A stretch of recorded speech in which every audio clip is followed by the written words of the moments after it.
Nithyanandam, welcome to the Prathama Vinyasa Krama.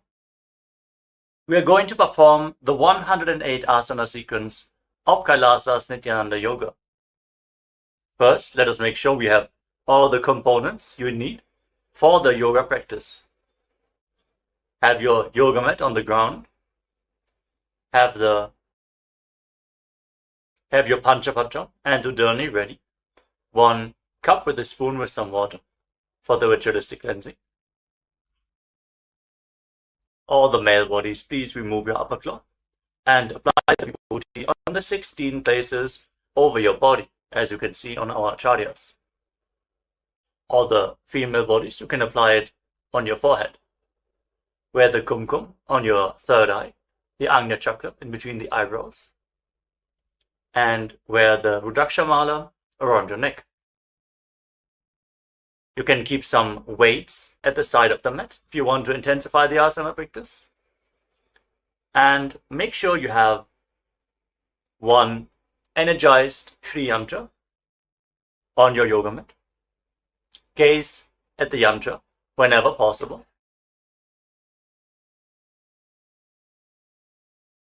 To mirror the macrocosmic energies into your microcosmos.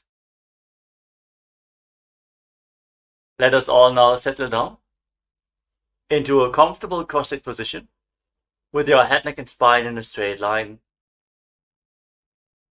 Close your eyes, take a deep breath. Visualize Swamiji in your inner space as you bring your hands into Namaskara Mudra in front of your heart center as we open this session with the Satguru Vandanam.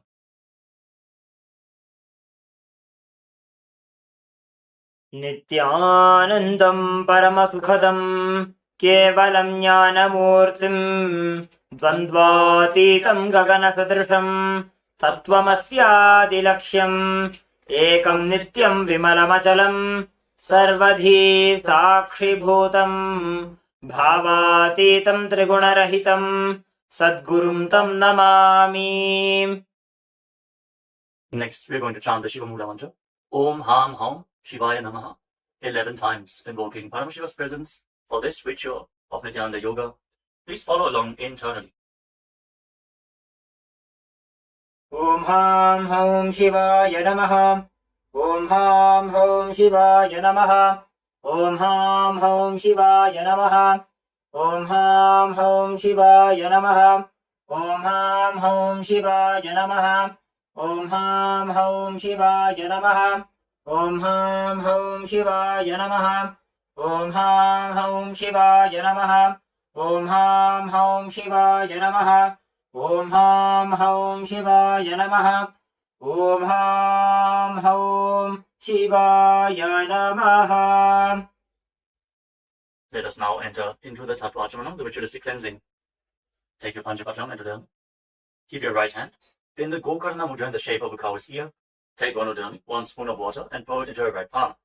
Each time the word Swadha is chanted, sip the water from the bottom of your palm and take another Udani of water into your hand, for a total of 3 times.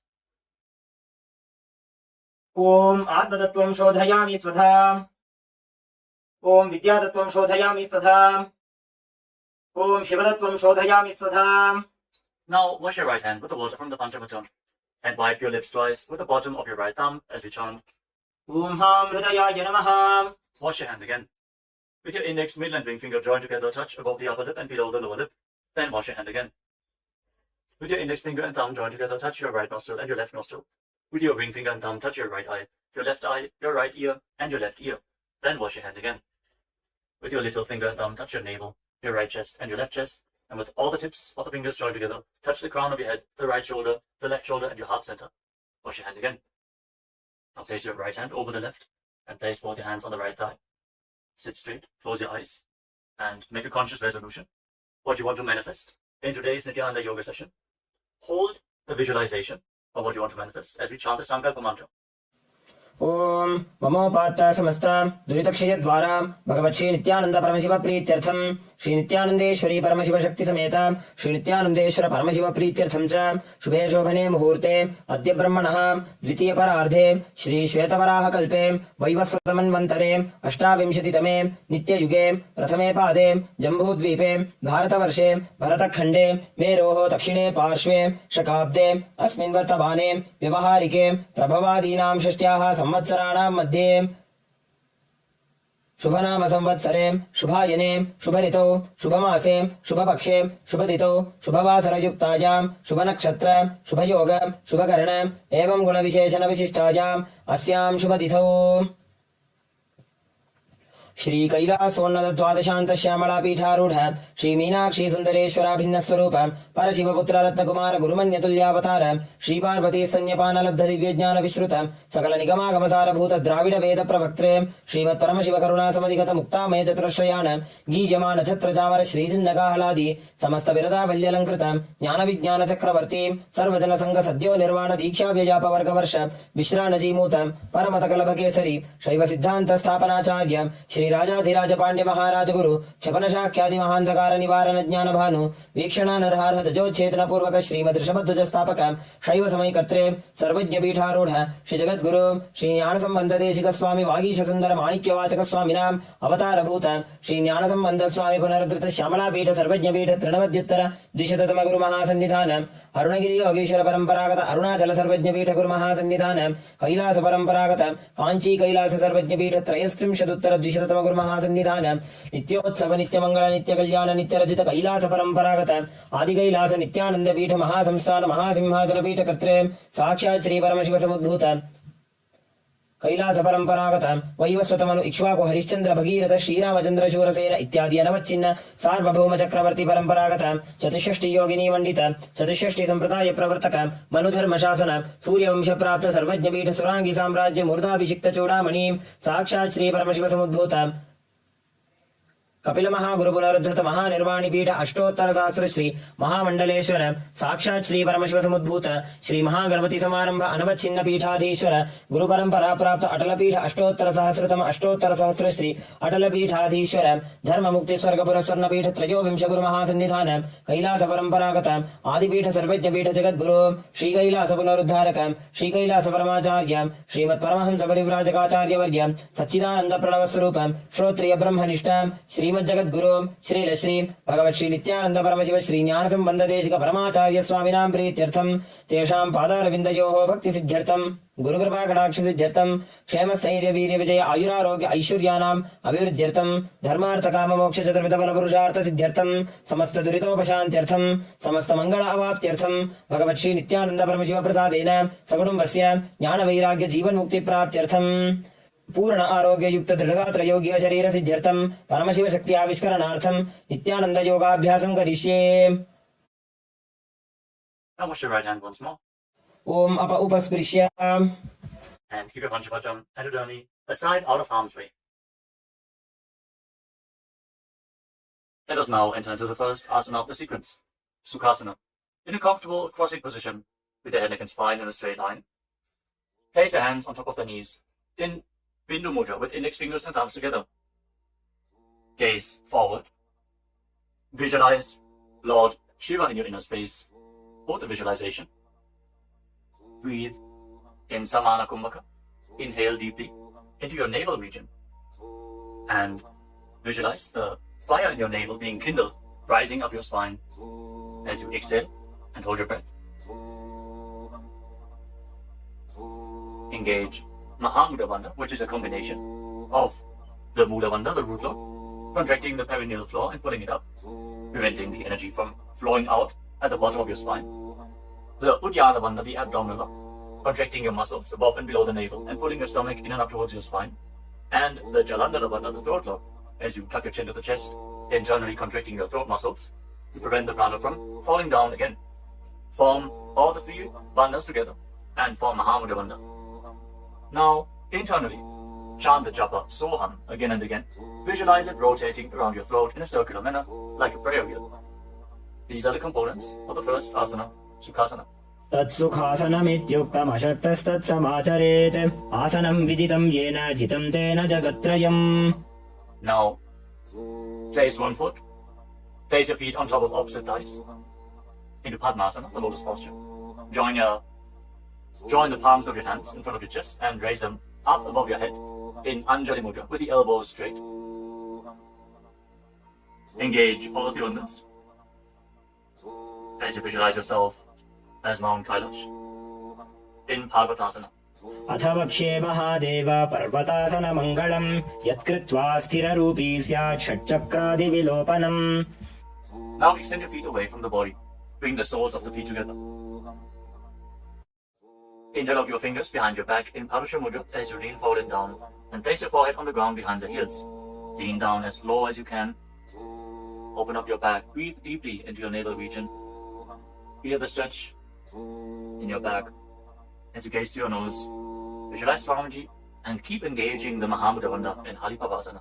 पूरवविधियाहु मे जानु उभय पगथली सम्पुटठानो पृष्ठपछेदो भूकरल्यावो दक्षिणकरसो वामगहावो. Now bring your hands to the front.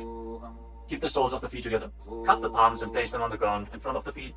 Again, bring your forehead to the ground behind the heels. Fix your gaze at the tip of the nose. Visualize yourself as a snake with Mahamudra Bandha engaged in Nagi Pavasana. Hold the stretch for a moment. पूरवविधि परि आगाने नीचौः वीकहूणि फणास्यौ लगायि. Now keep your hands in Prana Mudra. Index and middle fingers together as you hold onto the little and ring fingers with your thumb. Catch a hold of your big toes and extend your legs forward and up. Then cross your legs into Padmasana and lean forward and down onto your elbows. Engage all the bandhas, Mahamudra Bandha, and visualize yourself as a bird in Kokilasana.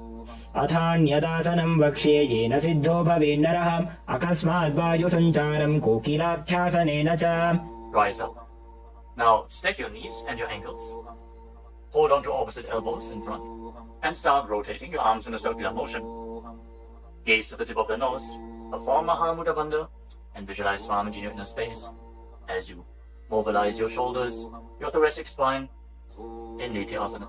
घोड़ा वामापादकी आशमाहिली सोज दश चरण को बारलौ तापरि Gulf समोज वामपाद को महिलौ बहुरौ गुल्फज जाना तापरि घोड़ा दछकी आश बारली ठान. Now place your hands on the ground shoulder width apart and raise your hips up high. Scoop your head and chest forward and down again and again. Pull your stomach in and up towards your spine in Uddiyana Bandha. Visualize yourself as an elephant. Strengthen your shoulders and your upper back. Stretch your hamstrings.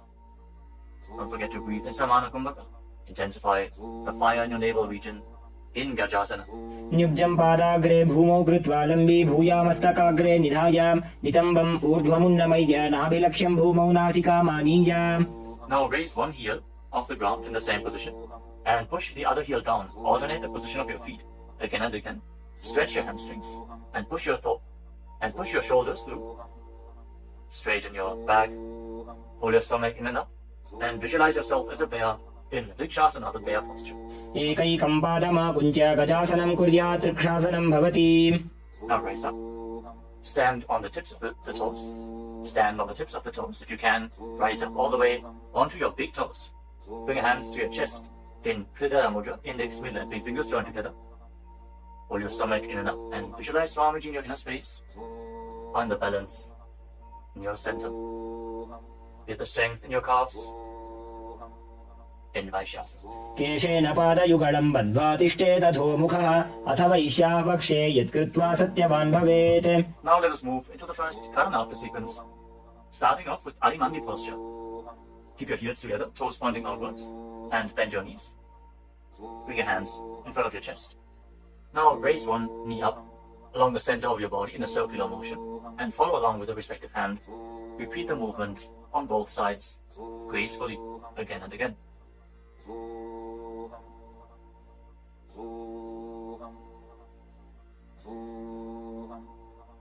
We move on to Palalingasana. Now interlock your fingers from the outside in Sarvashankari Mudra. Raise one knee up towards your chest and put it close with your hands. Stand straight on the mat. Bring stability into your foot as you engage all three bandhas.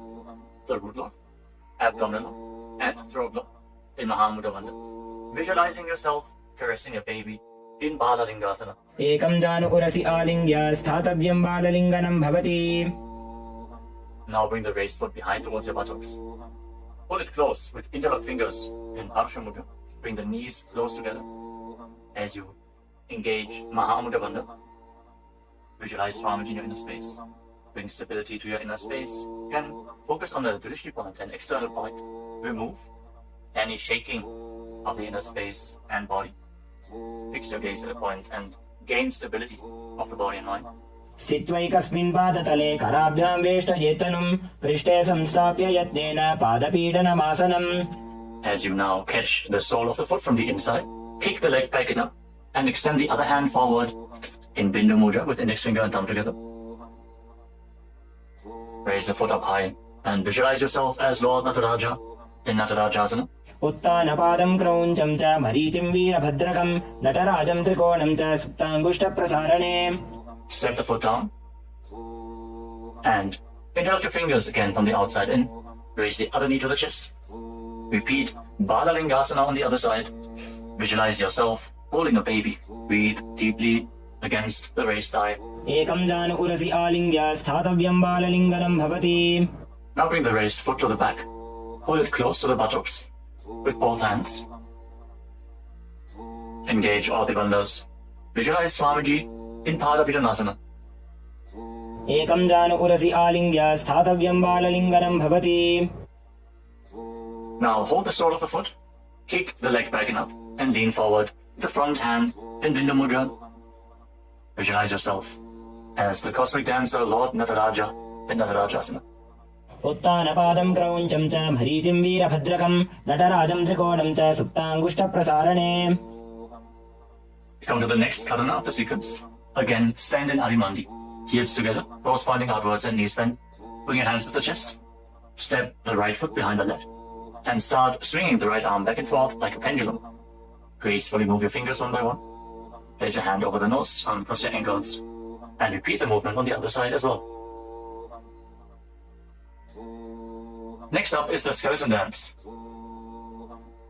Now visualize yourself as a skeleton as you shake your body intensely. Hold the visualization that you are mere bones and shake every bone within your body.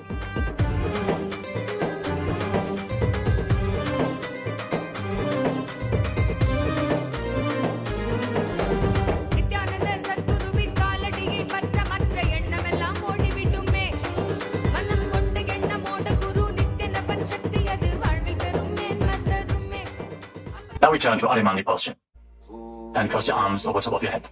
For the next karana of the sequence, Katechina Karana. Now turn your body to one side, open up your arms above the head, cross them back to the center, follow along with your breath again and again.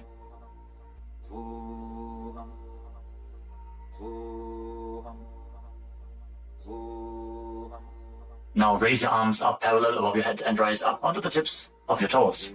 Engage Mahamudra Bandha and visualize yourself as a palm tree. As you breathe in Samana Kumbhaka, kindle the fire in your navel region. Internally chant the new japa, Shivoham, in Tadasana. महामुद्राबद्ध कोनो ताड़ासन विभेदकान् विनोत्तानं सदा कुर्यात् अन्तर्वत्नी पतिप्रिया. Now lean forward and down. Place your hands flat on the ground if you can. Otherwise, just lean down as low as possible. Bring your head towards the knees and engage all the bandhas, Mahamudra Bandha, as you visualize Swamiji in Uttanasana. महामुद्राबद्ध कोनो ताड़ासन विभेदकान् विनोत्तानं सदा कुर्यात् अन्तर्वत्नी पतिप्रिया. Now bring your hands flat on the ground and step your feet back. Come to a tall plank position. Take this opportunity to gaze at the Shri Yantra on your mat. Now tuck your chin to the chest and lock your throat. And start rotating your head from side to side as you visualize Swamiji in your inner space in Tarakshvasana. गजासनवस्थित्वा मस्तकं वारं वारं दक्षिणकुक्षिं सव्यकुक्षिं नयेत् तरक्ष्वासनं भवति. Hold the plank position. Engage your core. Now lower your body down onto your stomach. Your hands by the side of your shoulders. And then raise your head and your chest by the strength of your lower back. Curl your upper back up. Open your mouth in Bhujangani Mudra. Wide open. Inhaling through the hollow of your throat as you visualize yourself as a cobra in Bhujangasana. अंगुष्ठानाभिपर्यन्तम् अधो भूमौ विनिन्यसेत् कराभ्यां च धरां धृत्वा ऊर्ध्वशीर्षफणीवहे. देहाग्निर्वर्धते नित्यं सर्वरोगविनाशनं जागर्ति भुजगी देवी भुजंगासन साधनात्. Now push your body up, back into the plank position, and alternate pulling one knee in towards your chest, back and forth. Breathe calmly through your nose in Sahasrara Kumbhaka, leading the prana along your spine and holding the breath on and off in the various energy centers along your spine. Visualize Swamiji in your inner space in Shastasana.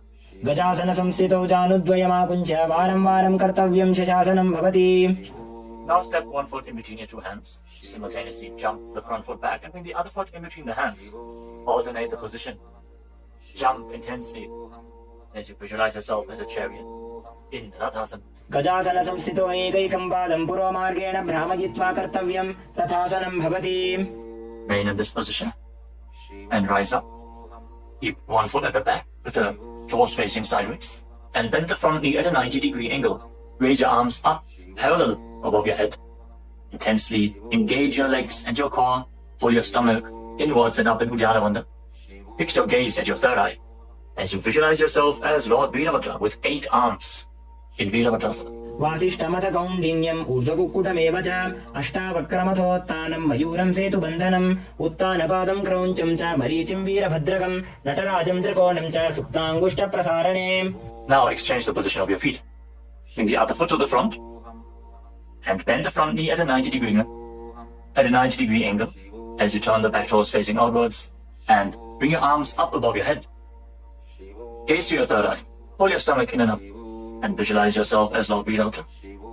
Feel the intense stability this posture brings to your hip.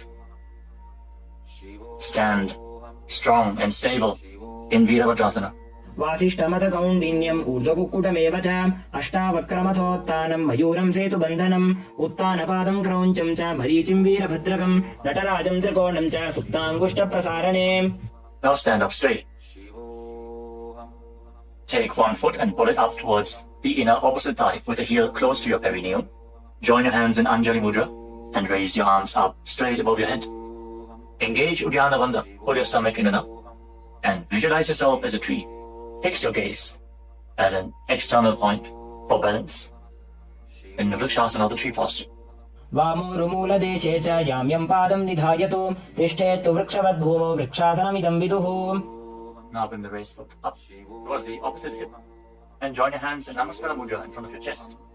Visualize yourself as Lord Garuda with heavy wings on your back. Stand strong and stable in Garudasana. गरुडासनमापक्षे येन ध्यानं स्थिरं भवेत् सर्वदोषाद्विनिर्मुक्तो भवतीह महाबली. एकपादमुरो बद्ध्वा एकपादेन दण्डवत् जङ्घपादसन्धिदेशे जानुव्यग्रं व्यवस्थितः. Now step the foot down. Raise the other foot up. Bring your hands together in Anjali Mudra. Raise your arms up above your head. Elbows straight. Perform Uddiyana Bandha. And visualize yourself as a tree in Vrikshasana. Stand stable like a tree. Feel the roots growing from the standing foot. वामोरुमूलदेशे च याम्यं पादं निधायतु तिष्ठेत्तु वृक्षवद्भूमौ वृक्षासनमिदं विदुः. Now step one foot back. Now bring the raised foot on top of the opposite hip and join your hands in Namaskara Mudra in front of your chest. Visualize yourself as Lord Garuda as you repeat Garudasana on the other side. गरुडासनमापक्षे येन ध्यानं स्थिरं भवेत् सर्वदोषाद्विनिर्मुक्तो भवतीह महाबली. एकपादमुरो बद्ध्वा एकपादेन दण्डवत् जङ्घपादसन्धिदेशे जानुव्यग्रं व्यवस्थितः. Now step one foot back and keep the other foot at the front. Keep the back toes facing sideways. Extend your arms out parallel to the ground, lean forward and down. Bring one hand to the foot and the other hand up to the sky. Gaze up along the raised arm and visualize yourself as a triangle in Trikonasana, the triangle posture. उत्तानपादं क्रौञ्चं च मरीचिं वीरभद्रकं नटराजं त्रिकोणं च सुप्ताङ्गुष्ठप्रसारणे. Now rise up. Exchange the position of your feet. With the arms parallel, lean forward and down. Raise the other arm up to the sky. Repeat Trikonasana, the triangle posture on the other side. Feel the deep stretch in your lats and in your hips. Try to rotate your shoulders so they are completely aligned and pointing up to the sky. उत्तानपादं क्रौञ्चं च मरीचिं वीरभद्रकं नटराजं त्रिकोणं च सुप्ताङ्गुष्ठप्रसारणे. Now rise up. Step your feet together. Keep the heels touching, toes pointing outwards in Arimandi. With your knees bent, raise one heel off the ground and bring your hands to the chest, palms facing each other. Now stomp the raised heel to the ground and raise the other heel up again and again as you exchange the position of your hands in front of your chest.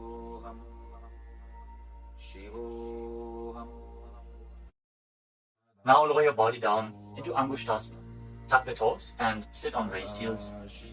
Join your hands in Namaskara Mudra in front of your heart center. Visualize Swamiji in your inner space as you start buzzing like a bee on the in and exhalation in Brahmari Kumbhaka. And internally chant the new japa Sadashivoham in Angushtasana. कबन्धासनमित्याहुः गोरक्षासनमेव च अङ्गुष्ठमुष्टिकं न्येयं ब्रह्मप्रासादितं तथा. Now extend one leg forward and bring your hands to the side. Keep the palms facing forward in Baddha Mudra, with the fingertips barely touching the ground. Be stable in this position as you visualize Swamiji in Saulasana. प्रसार्यैकं पादतलं संस्थाप्य त्वेकपादकम्. Now catch a hold of the big toe of the front foot in Prana Mudra with index and middle finger. Catch the back heel with the other hand and balance in this posture. Visualize Swamiji in your inner space in Vinyasa. गुल्फस्थितो पादमेकं प्रसार्य तत्पादाग्रं संस्पृशेत् तत्करेण गुल्फं चान्यं धारयेत् तत्करेण धूनं पीठं चाभ्यसेत् चोभयत्र. Now rise back up. Step the front foot in. Extend the other foot forward. Keep the hands at the side, palms facing forward. Support your balance with the fingertips as you visualize Swamiji in Saurasana. प्रसार्यैकं पादतलं संस्थाप्य त्वेकपादकम्. Now lean forward down. Hold on to the big toe in Prana Mudra. Again, visualize Swamiji in Vidunanasana. Feel the stretch in your calf. Build the balance to hold the back heel with the other hand. गुल्फस्थितो पादमेकं प्रसार्य तत्पादाग्रं संस्पृशेत् तत्करेण गुल्फं चान्यं धारयेत् तत्करेण धूनं पीठं चाभ्यसेत् चोभयत्र. Now rise up and step both feet in. Separate your knees as you place your hands on top of the knees with the palms facing up. Now lock your chin to the chest in Jalandhara Bandha and gaze through the gap between the palms. Hold the balance. Calm your inner space and visualize Swamiji in Brahma Drankushasana.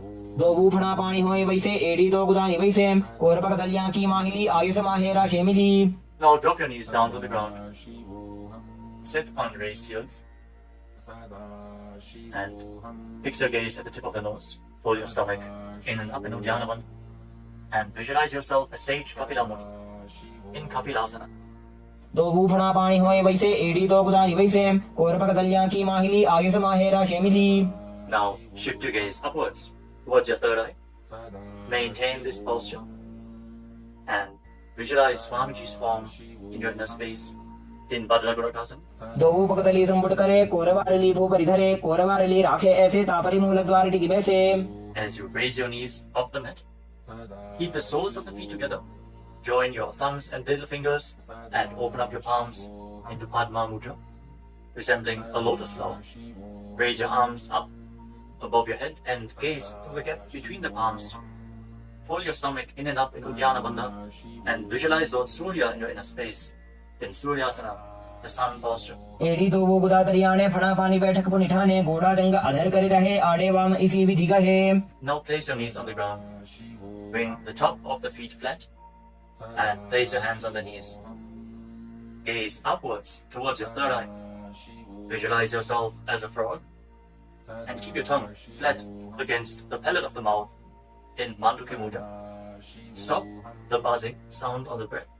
Breathe calmly through your nose in Sahaja Kumbhaka.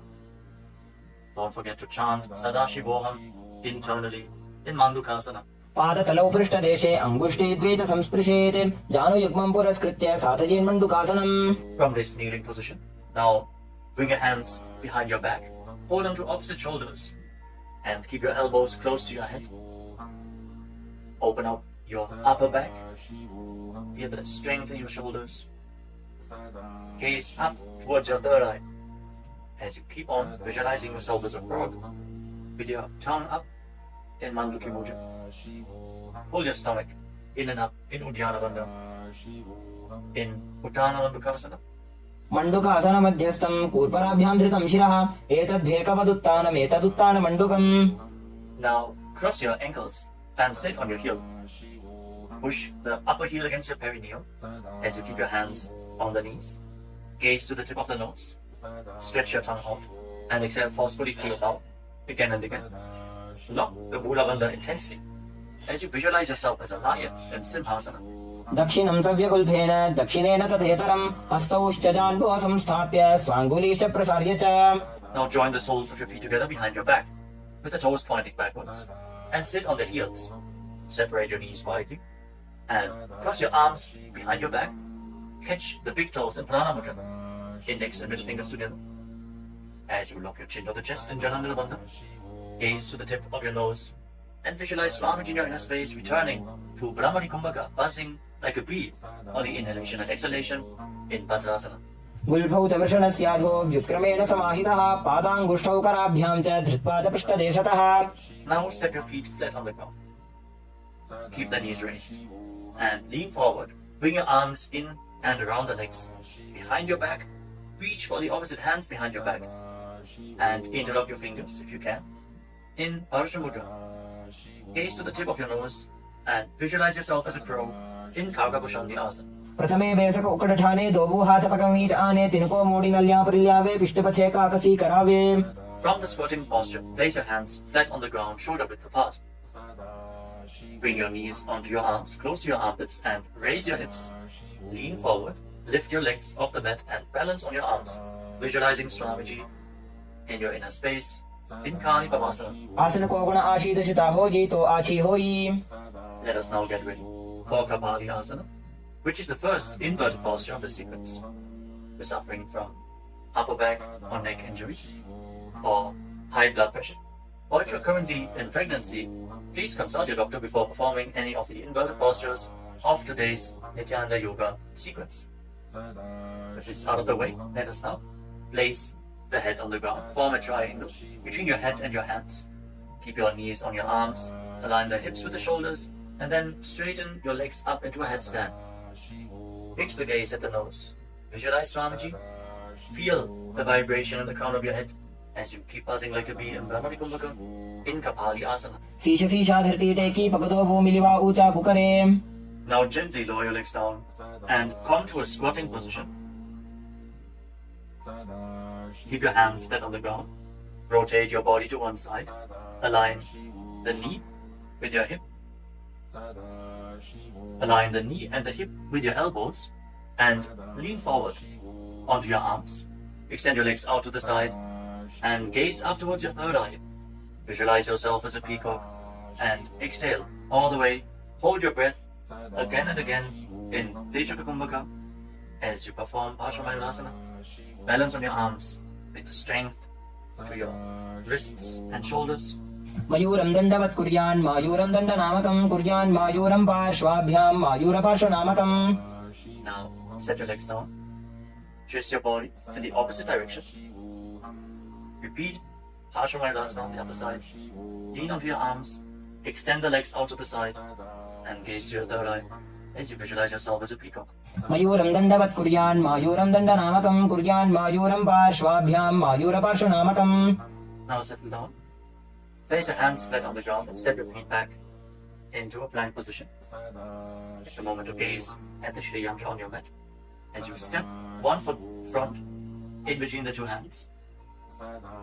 As you step one foot outside the respective shoulder in between the two hands, fix your gaze at your third eye and visualize yourself as Lord Kala Bhairava in Bhairaganathasana. आसन को गुण पीती जाई. Now step the front foot back and bring the other foot to the front in between the two hands. Feel the stretch in your legs. Open up your hips. Push your hip forward as you engage the Mula Bandha and visualize yourself as Lord Kala Bhairava in Bhairaganathasana on the other side. आसन को गुण पीती जाई. Now step the front foot back and bring your forearms on the mat. Raise your hips up high. Slightly walk your feet forward Open up your shoulders. Try to bring your heels to the mat. Intensely stretch your hamstrings.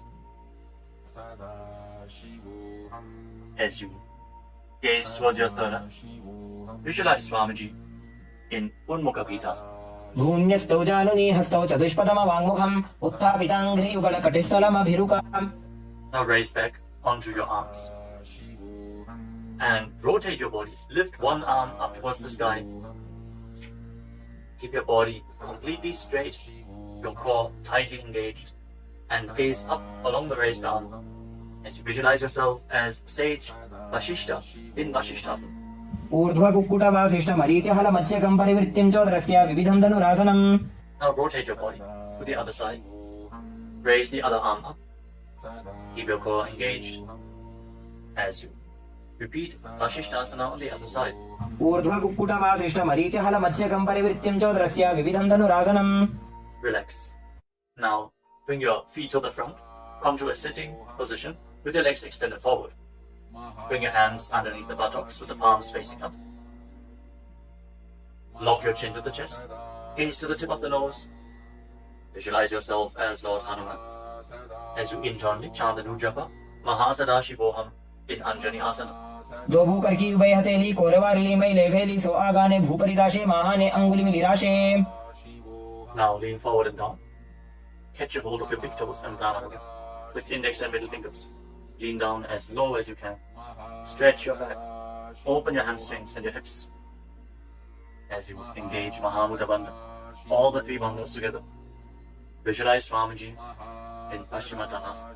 जानो परिललाटन्तो पश्चिमं तानमुच्यते येन केन प्रकारेण सुखं कार्यं च जायते. Now rise up. Interlock your fingers around your neck. And again, lean forward and down. Slightly separate your knees and bring your head in between with your elbows outside the knees. Form Mahamudra Bandha. So visualize Kali in your inner space in Ugrasana. स्वपाणिभ्यां दृढं धृत्वा जानुपरि शिरोन्यसेत् आसनोऽग्रमिदं प्रोक्तं भवेदनिलदीपनं देहावसानहरणं पश्चिमोत्तानसंज्ञकम्. Now step one foot in towards your perineum. Lean forward and down. Bring the respective arm in and around the leg and interlock both hands behind your back. Bring your head towards the knee as you visualize yourself as sage Marichi in Marichi Asana. उत्तानपादं क्रौञ्चं च मरीचिं वीरभद्रकं नटराजं त्रिकोणं च सुप्ताङ्गुष्ठप्रसारणे. Now rise up. Drop the raised knee to the side as you keep the heel against the perineum. Lean forward and down. Hold onto the front foot. Gaze at the tip of the nose. Visualize Swamiji. Exhale deeply and then hold your breath, locking all the three bandhas. Mahamudra Bandha in Mahamudrasana. महामुद्रां प्रवक्ष्यामि तन्त्रेऽस्मिन् मम वल्लभे यां प्राप्य सिद्धा सिद्धिं च कपिलाद्याः पुरागताः. Now extend both your legs. Bring the other foot in towards the perineum with the knee raised. Bring your arm around the raised knee and interlock your fingers behind your back. As you bring your head towards the knee, visualize yourself as sage Marichi in Marichi Asana on the other side. उत्तानपादं क्रौञ्चं च मरीचिं वीरभद्रकं नटराजं त्रिकोणं च सुप्ताङ्गुष्ठप्रसारणे. Now rise up. Drop the raised knee to the side. And again, lean forward and down. Hold onto the front foot with both hands. Gaze to the tip of the nose. Engage all the bandhas. Mahamudra Bandha. As you visualize Swamiji. Open up your hip. Straighten your spine. Intensely. In Mahamudrasana. महामुद्रां प्रवक्ष्यामि तन्त्रेऽस्मिन् मम वल्लभे यां प्राप्य सिद्धा सिद्धिं च कपिलाद्याः पुरागताः. Now rise up. Bring the soles of your feet together in front. Interlock your fingers around the toes. Pull your heels in towards your perineum. Try to keep your heels down on the ground as much as possible. As you gaze up towards your third eye. And visualize Swamiji in your inner space in Bhadrasana too. गुल्भौ दर्शनस्यादः सीवन्त्याः पार्श्वयोः क्षिपेत् पादपार्श्वे तु पाणिभ्यां दृढं बद्ध्वा सुनिश्चरम्. Now extend your feet away from the body. Keep your hands on the respective knees. And lock your chin to the chest. Gaze to the nose. As you visualize Swamiji in Gvalipavasana. पूरवचर्पटिचोककक्ष्यो sooji वाही विधिचोकी चे सोयी जामे AD भिन्न जराशे अंगुल 8 अंतरो राशे. Now bring your feet back in towards the perineum. Hold the soles of your feet with all the 10 fingers and lean forward and down. place your head on the mat. Fix your gaze at the tip of the nose and visualize Yoni Mandala, the visual representation of Devi Paramashiva Shakti herself. We are projecting the Yoni Mandala in the top right corner of the screen. If you don't know how the Yoni Mandala looks,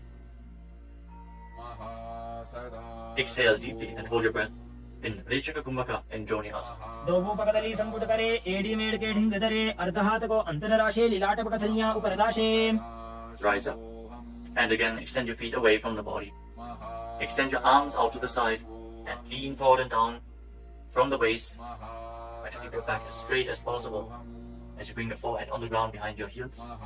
Gaze to the tip of your nose and visualize Swamiji in Midaki Pavasana. पूरव विधि परिपकथली संपूर्ण शोध एडी मिली राशे. Rise up and now bring your feet back in towards your body. Keep your toes together and your heels apart as you scoop your hands below the shins. Bring your elbows to the mat and then bring your chin on the ground with the toes touching your throat. Gaze to the tip of your nose and visualize Lord Surya in your inner space in Siddha Samadhi Asana. दोभूपकदली संपुट करे कोले मेढ़ आगा मेधरे अंगुल 8 अंतरो राशे AD को ऐसे विदिदाशे. Now rise up. Bring the heels together and keep your toes apart. Hold on to the feet as you open them up like a book, pressing your elbows down on your thighs, gazing through the nose and visualizing Swamiji, the Supreme Pontiff of Hinduism, in your inner space in Chinaki Pavasana. दोभूपका की एडी धरती महिमा मेढ़ लगावे. Now rise up. Bring the soles of the feet together completely. Push your knees to the mat as you place your hands on top.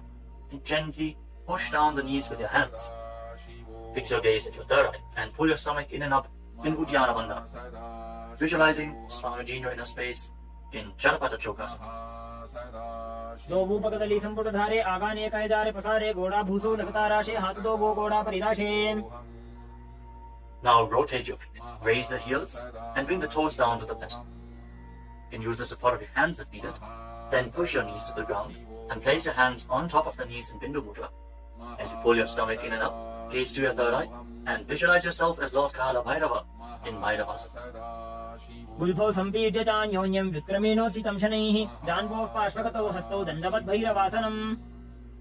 Relax, untwist your feet and keep one heel against the perineum as you lift the other foot up against your chest with both hands. Fix your gaze at your third eye. Visualize Swamiji. Exhale all the way and hold your breath in the Muladhara Chakra. And don't forget to internally chant the japa Mahasadaशिवोऽहम् in Samanasana. समानासनमा पक्षे सिद्धमन्त्रादि साधनात् एकपादमरो दत्वा गुह्योऽन्यलिङ्ग वक्त्रके. Now raise the foot over top of the respective shoulder. Place your hands at the side and extend the opposite leg forward and up. Gaze up towards your third eye and visualize Swamiji in Apanasana. केवलं पादमेकं च स्कन्धे चारोप्य यत्ततः एकपादेन गगने तिष्ठे तदण्डवत् प्रभो. Now lower your legs down. Bring the other heel against your perineum and lift the opposite foot against your chest. Breathe deeply. Exhale all the way and hold your breath in Rejaka Kumbhaka. As you gaze to your third eye, visualize Swamiji in Samanasana. समानासनमा पक्षे सिद्धमन्त्रादि साधनात् एकपादमरो दत्वा गुह्योऽन्यलिङ्ग वक्त्रके. Now lift the raised foot over your shoulder. Your hands at the side. Extend the opposite leg forward and up. And gaze to your third eye as you visualize Swamiji in Apanasana on the other side. Hold this posture. Just straighten your legs, point the toes. Be stable in this posture.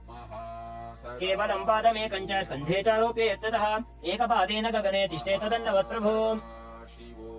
Now lower your legs and stack the knees in front of your body, keeping the heels at the outside of the opposite hips. Interlock your fingers on the top knee. Gaze to the tip of your nose and visualize the face of a cow in your inner space as you breathe in Siddhkari Kumbhaka. Press your tongue flat against the palate of your mouth, and as you inhale through your mouth, hiss through the teeth. Exhale through your nose and internally chant the japa Om Nithyananda Yoga in Gomukhasana. सव्ये दक्षिणगुल्फन्तो पृष्ठपार्श्वे नियोजयेत् दक्षिणेऽपि तथा सव्यं गोमुखं यथा. Now catch a hold of the big toes of Prana Mudra and pull your stomach in and up in Uddiyana Bandhana. Fix your gaze at the tip of your nose and visualize yourself as Rishika Anasuya in Anasuyasana. दक्षिण घोड़ो नीचे उठाने बाहों ताके ऊपर आने घोड़ा संधि मिलावे भारी आड़ा पद पुनीते संधि पसारी With your gaze fixed at the nose, lean forward and down and interlock your fingers behind your back. Bring your chin over the knees. Lean down as low as possible. Visualizing the Shika Anasuya in Anasuyasana 2. धीमणा Goda की संधि उपरिड़ा बागोड़ा की संधि मिलाई राशे घोड़ा से उले पकतल्यालो आड़वाई सुधा राशे Now rise back up. Place the right foot flat on the mat with the right knee against your chest and keep the left heel against your perineum with the knee on the ground.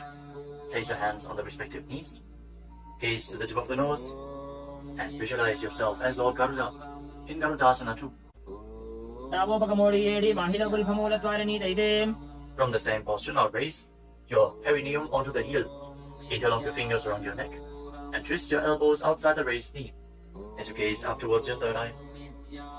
Visualize yourself as Sage Narada in Naradasana. पिष्टि जो वाम पगदली केरी भूपरी दाही लगा वे फेरी घोड़ा सुधो फणो है जो जी छिपाशती राशे sooji Relax, untwist your spine and now raise the left foot on the right thigh and raise the right knee. Catch the big toe of the right foot with the right hand in Prana Mudra and hold onto the shin of the right leg with your left hand as you hug your knees. Fix your gaze at the tip of your nose and visualize Matsya, the fish avatar of Lord Vishnu in Matsya Pitakasana. वामेन वामाङ्गुष्टन्तो गृहीतं मत्स्य पीठकं योनि वामेन संबीड्य मेढ्रादुपरि दक्षिणम् Now again, stack your knees and keep your heels outside the hips. Intensely stretch your hip rotators. Keep your hands on your knees in Parashumudra. Gaze to the tip of your nose and visualize the face of a cow in Gomukhasana.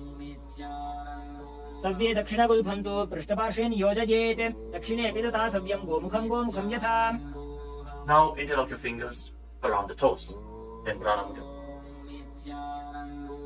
Hold your stomach in Uddiyana Bandha and fix the gaze at the tip of the nose as you repeat Anasuyasana. दक्षिण घोड़ो नीचे उठाने बाहों ताके ऊपर आने घोड़ा संधि मिलावे भारी आड़ा पद पुनीते संधि पसारी Now interlock your fingers behind your back and lean forward and down. Bring your chin over the knee, the nose as close to the ground as you can. Fix your gaze at the tip of the nose and visualize yourself as Rishika Anasuya in Anasuyasana 2. दक्षिण घोड़ो नीचे उठाने बाहों ताके ऊपर आने घोड़ा संधि मिलावे भारी आड़ा पद पुनीते संधि पसारी Now rise back up. This time place the left foot flat, the left knee against the chest, right heel against the perineum. Keep your hands on your knees. Gaze to your nose and visualize yourself as Lord Garuda in Garudasana 2 on the other side. जीवना गोदा की संधि उपरिड़ा बागोड़ा की संधि मिलाई राशे घोड़ा से उले पकतल्यालो आड़वाई सुधा राशे As you raise your perineum up onto the heel, interlock your fingers around your neck, twist your elbows outside the raised knee, gaze up towards your third eye, and visualize Sage Narada in Naradasana. पिष्टि जो वाम पगदली केरी भूपरी दाही लगा वे फेरी घोड़ा सुधो फणो है जो जी छिपाशती राशे sooji Now raise up. Place the right foot onto the left thigh and hold on to the left shin and the big toe as you gaze to your nose and visualize Matsya, the fish avatar of Lord Vishnu in Matsya Pitakasana. वामेन वामाङ्गुष्टन्तो गृहीतं मत्स्य पीठकं योनि वामेन संबीड्य मेढ्रादुपरि दक्षिणम् The next asana is Matsyendasana. Now extend your legs forward. Place one foot on top of the opposite thigh. As you place the left foot on the opposite thigh, raise the right knee. Bring the left elbow around the raised knee, hand by the neck, and the other hand on the ground behind you. Twist your spine, gaze up towards your third eye, and visualize Matsyendana, the master and great sage, in Matsyendasana. उदरं पश्चिमाभासं कृत्वा तिष्ठति यत्ततः नम्राङ्गं वामपादं हि दक्षजानोपरिन्यसेत् Now extend your front hand down to the foot and hold on to the big toe in Prana Mudra. Place the other hand on the respective ear as you gaze towards your third eye and visualize yourself as a camel in Kubasana. आसन को गुण झोलो जाए Now drop the hand from your ear to the ground behind you. Gaze up towards your third eye and visualize the master of Hatha Yoga, the great sage Matsyendranath in Matsyendasana 2. मत्स्येन्द्रपीठं जठर प्रदीप्तिं प्रचण्डरुपण्डल खण्डनास्त्रम् अभ्यासतः kundalini प्रबोधं दण्डस्थिरत्वं हि ददाति पुंसाम् Now extend your legs forward. This time, place the right foot onto the left thigh. Raise the left knee Bring the right elbow around the raised knee and the hand by the neck. As you gaze up, visualize Sage Matsyendrananda, the master of Hatha Yoga in Matsyendasana. In Matsyendasana on the other side. उदरं पश्चिमाभासं कृत्वा तिष्ठति यत्ततः नम्राङ्गं वामपादं हि दक्षजानुपरिन्यसेत्. Now extend the front hand down to the foot, catch a hold of the big toe and prana mudra, and place the other hand on the respective ear. As you gaze to your third eye and visualize yourself as a camel in Kubasana on the other side.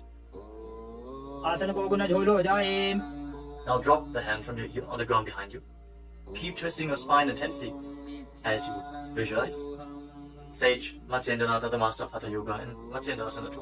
मत्स्येन्द्रपीठं जठर प्रदीप्तिं प्रचण्डरुपण्डलखण्डनास्त्रम् अभ्यासतः kundalini प्रबोधं दण्डस्थिरत्वं हि ददाति पुंसाम्. Untwist your spine and now place your feet on top of opposite thighs into Padmasana, the lotus posture. As you fix your gaze at the tip of the nose, place your hands on top of the knees.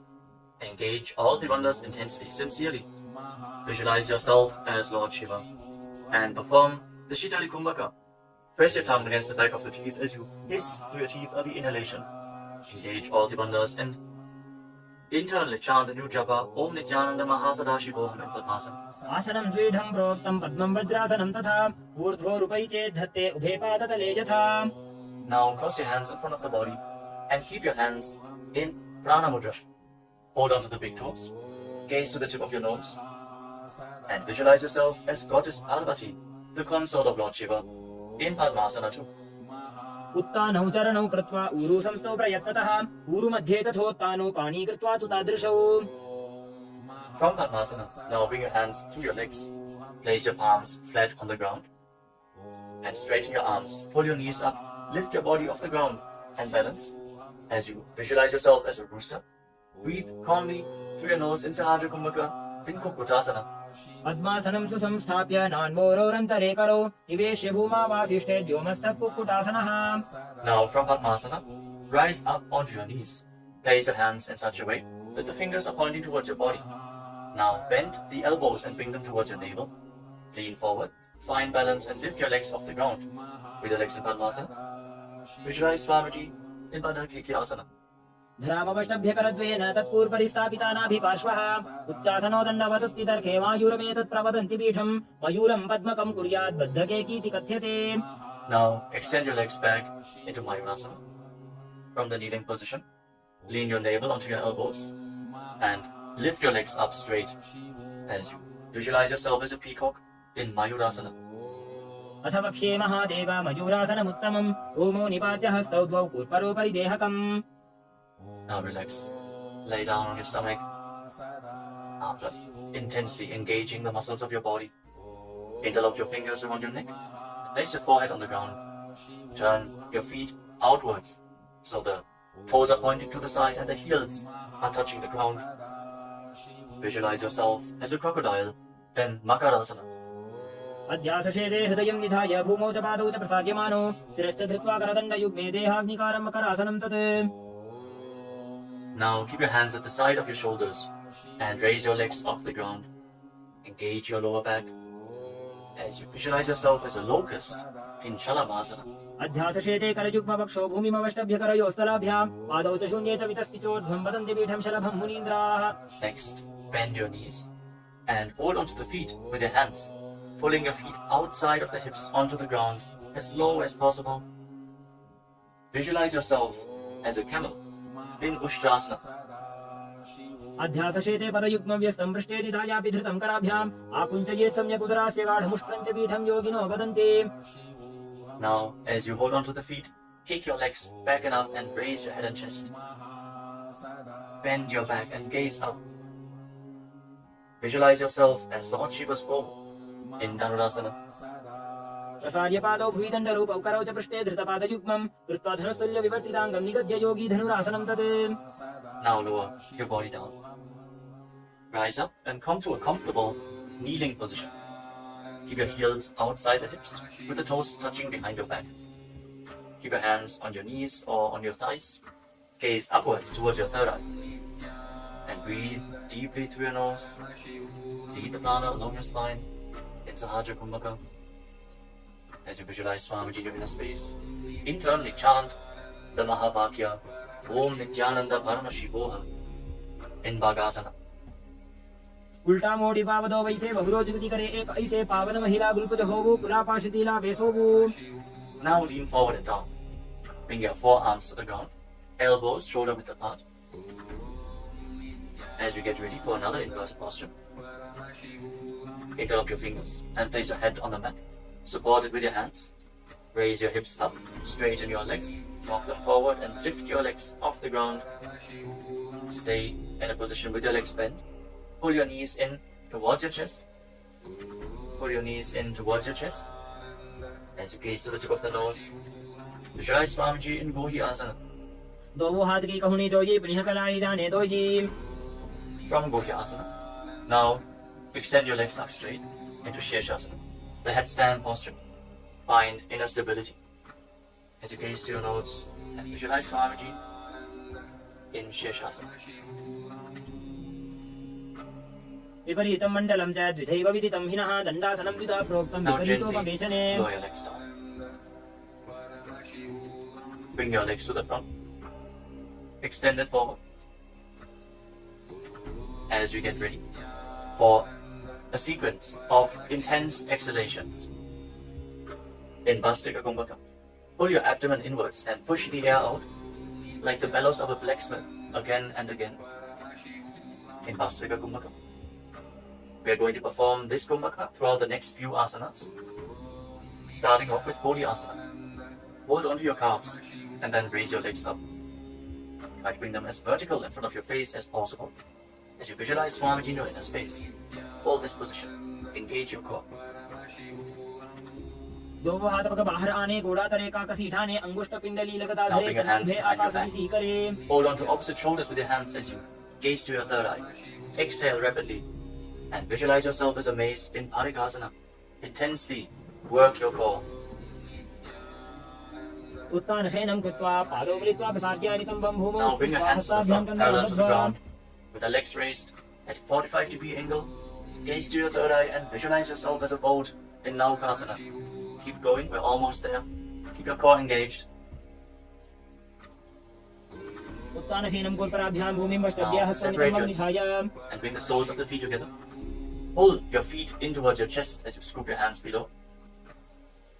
Keep breathing rapidly as you visualize yourself as Lord Buddha. Gaze to the tip of the nose in Buddhasana. पगडली संपूर्ण करी हाथस्य उपक उचाजी पगाका अंगूठा दो भूले गो Now Kamika relax. निकाल वे. Place your feet flat on the ground as you lay down on your back.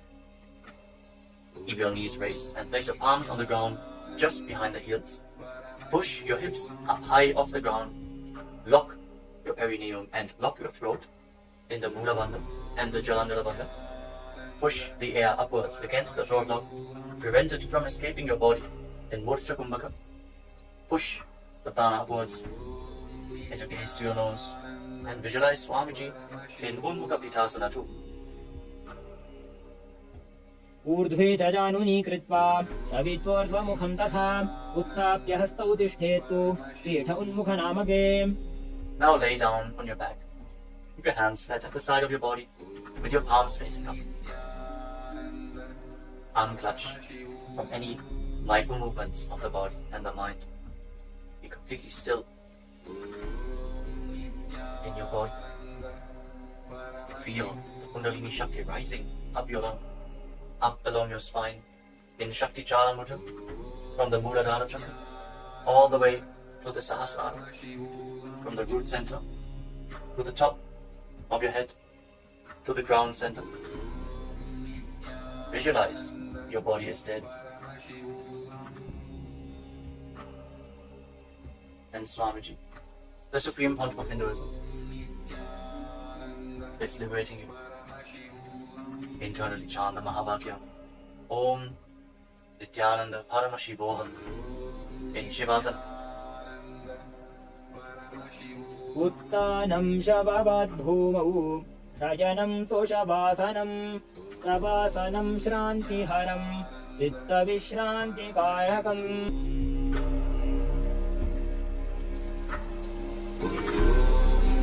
Nithyananda Paramashivam.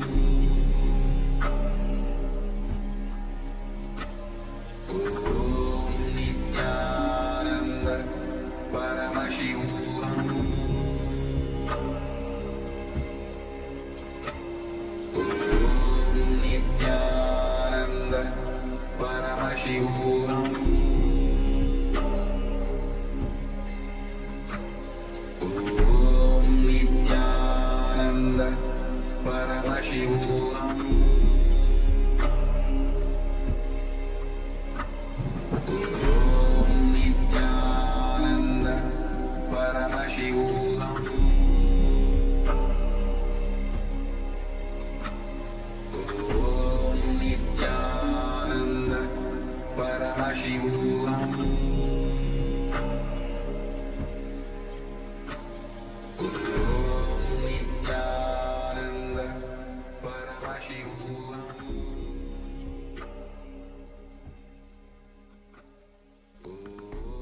Now, slowly return to your physical body. Wiggle your fingers and toes and rotate your wrists and your ankles.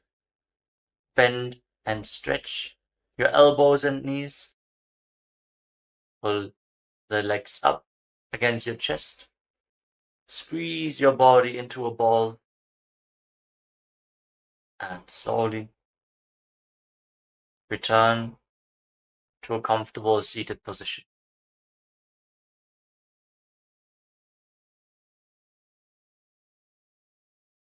Congratulations, you completed the Prathama Vinyasa Krama, the 108 asanas of KAILASA Nithyananda Yoga. Thank you all for performing this asana sequence today. Let us conclude this ritual of Nithyananda Yoga with the Purna Mantra. Sit straight with your head, neck and spine in a straight line, the hands in Namaskara Mudra in front of your chest. Close your eyes and visualize Swamiji in your inner space as we chant together. ॐ पूर्णमदः पूर्णमिदं पूर्णात् पूर्णमुदच्यते पूर्णस्य पूर्णमादाय पूर्णमेवावशिष्यते ॐ शान्तिः शान्तिः शान्तिः हरिः ॐ तत्सत् सर्वं भगवत् श्रीनित्यानन्दपरमशिवपादुकार्पणमस्तु ॐ नित्यानन्दम्.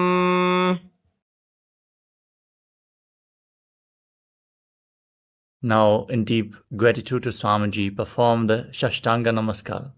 Lie down onto your chest and bring your hands forward in the Namaskara Mudra above your head, surrendering yourself to Swamiji's feet. Hope to see you all again tomorrow for another round of the Prathama Vinyasa Krama. Offering the Pratyakshapada Puja at the Divine Lotus Feet of the Supreme Pontiff of Hinduism, Bhagavan Nithyananda Paramashivamam. Before we begin the Pratyakshapada Puja today, we request all the Pada Puja participants to declare the following statements with integrity and authenticity. If you agree, please say yes loudly. I authentically cognize, which is internally process, understand, and declare the truth that cosmic energy exists. Yes. I authentically cognize, which is internally process, understand, and declare the truth that the Supreme Pontiff of Hinduism, Bhagavan Nithyananda Paramashivamam, is the Chinmaya Vigraha, the embodiment and representation of that very cosmic energy. Yes. I authentically cognize, which is internally process, understand, and declare the truth that whatever I offer in the Pratyakshapada Puja at the Divine Lotus Feet of the Supreme Pontiff of Hinduism, Bhagavan Nithyananda Paramashivamam, will reach the cosmic source of energy directly. Yes. I authentically cognize, which is internally process, understand, and declare the truth of Sohamasmi, that even when I worship, I am Him.